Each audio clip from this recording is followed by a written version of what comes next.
Coucou tout le monde, voici pour la deuxième chronique que je tourne la journée, donc c'est normal, voilà, que les 5 vidéos soient pareilles. Donc nous allons parler ici de voyage d'une poule, de Filippo François. Pour ceux qui suivent sur Instagram, j'en ai fait une rapide chronique, parce que je préfère rentrer plus dans les détails en vidéo. Et donc du coup, c'est un tout petit livre, vraiment. Il fait 90 pages, avec une typographie tout à fait satisfaisante pour ma part. C'est une fable philosophique animalière, un peu à la manière de Jean de La Fontaine, mais quand même un peu plus poussée psychologiquement, parce que à travers le voyage de cette poule, on va débattre de certaines valeurs philosophiques, de certaines morales, éthiques, et surtout problèmes sociétals actuels. Donc, pour la petite histoire, c'est une poule qui a très mauvais caractère, totalement pleine de colère, qui n'aime personne, qui ne peut se blairer personne. Enfin bref, voilà, vraiment une poule, tout ce qu'il y a de plus désagréable au monde. Et cette poule va décider de se prendre en main en allant voir l'âne, psychothérapeute de la ferme. Celui-ci va lui dire, écoute, si tu veux t'en sortir, il faut que tu te défoules, pour ça, fais du sport. Cette poule va faire de l'art martial. Et pas qu'un, elle va faire tous les arts martiaux existants. Ensuite, voyant que ça ne suffit pas, l'âne lui dit, écoute, tu prends tes clics et tes claques, tu fais un voyage et tu vois ce que ça donne. C'est ce qu'elle fit. Ensuite, une fois ce voyage entrepris, elle va, au long de son périple, rencontrer plusieurs animaux. Le premier étant un écureuil et le dernier étant des paons. Et chaque animal qu'elle va rencontrer au cours de son voyage va lui apprendre certaines valeurs de la vie et va surtout lui permettre de se remettre en question sur certaines choses qu'elle pensait.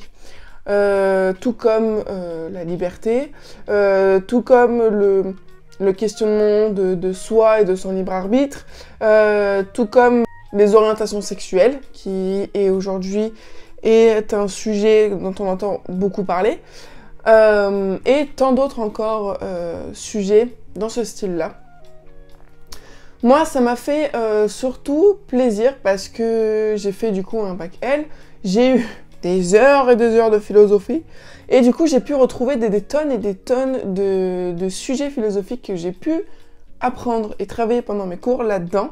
Et en lisant, je me suis dit, mais j'aurais tellement mieux compris mes cours de philo si je les avais appris avec ce livre, parce que l'auteur fait ça avec tant d'humour et de familiarité, que ça en devient plaisant en fait de se poser toutes ces questions, de réfléchir à certaines choses auxquelles on n'aurait peut-être pas réfléchi, de se dire que bah en fait ce qu'ils disent ça me correspond totalement, ou me dire bah en fait c'est vrai que peut-être que cette poule raisonne d'une manière que moi je ne raisonne pas, et peut-être que il faudrait que je change ma manière de raisonner, etc. Enfin voilà, tout ce que pousse la philosophie à faire en général est ici présenté de manière plus humoristique et du coup plus agréable.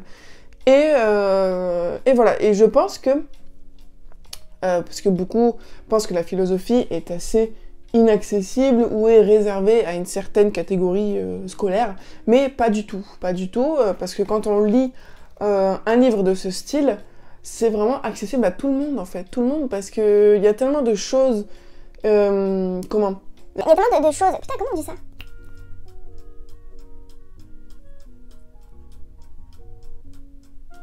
J'ai le mot au bout de ma langue, c'est fou ça. Tellement de choses. Ça fatigue ça. Je sais pas. Ça reviendra. Parce qu'il y a tellement de choses abordées. Putain, c'est ça le mot que je cherche depuis 5 minutes. Il y a tellement de thèmes et de choses abordées que ça peut toucher tout le monde. Il y a certaines choses qui ne vont peut-être pas fournir autant d'émotions que d'autres. Mais moi, il y a certaines choses qui m'ont beaucoup plus touchée que d'autres sujets là-dedans. Mais c'était vraiment, vraiment chouette. Et la poule est de toute façon hyper attachante, parce que on a tous vécu ce moment où on est juste une boule remplie de haine contre cette société. Et voilà, on a tous eu ce moment où on pouvait blairer personne, où on voulait voir personne, on voulait juste rester tout seul avec sa haine. Et voilà. C'est déjà arrivé à tout le monde de traverser cette passe-là. Et c'est le cas de cette poule qui décide, elle, de s'en sortir, comme nous, on a décidé de s'en sortir quand on a traversé cette épopée.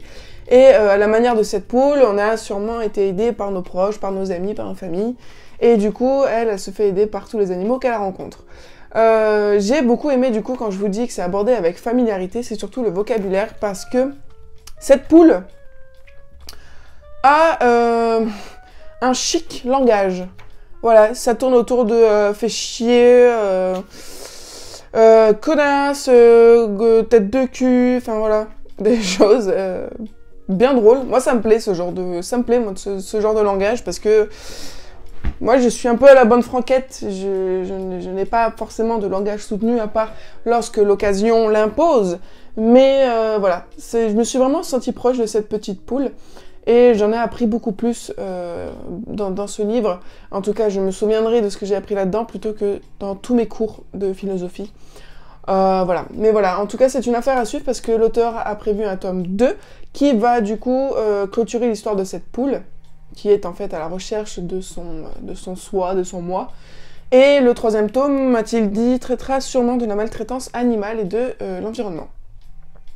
Donc voilà, c'est vraiment une fable philosophique qui plairait à beaucoup de gens. Vraiment, et quand j'en ai parlé sur les sur les Instagram, sur les Facebook, beaucoup m'ont dit pourquoi pas. Donc moi je vous le dis aussi, pourquoi pas vous lancer là-dedans, il fait 6 €. Voilà, c'est pas un livre très excessif. Pour toute la richesse qu'il y a à l'intérieur, il pourrait remettre en question nombre de vous. Donc voilà, c'est vraiment une très très belle découverte, je le garde très précieusement aussi. Donc voilà, j'espère que cette chronique vous a plu, je vous fais plein de gros bisous et je vous dis à très bientôt sur la chaîne pour de nouvelles vidéos.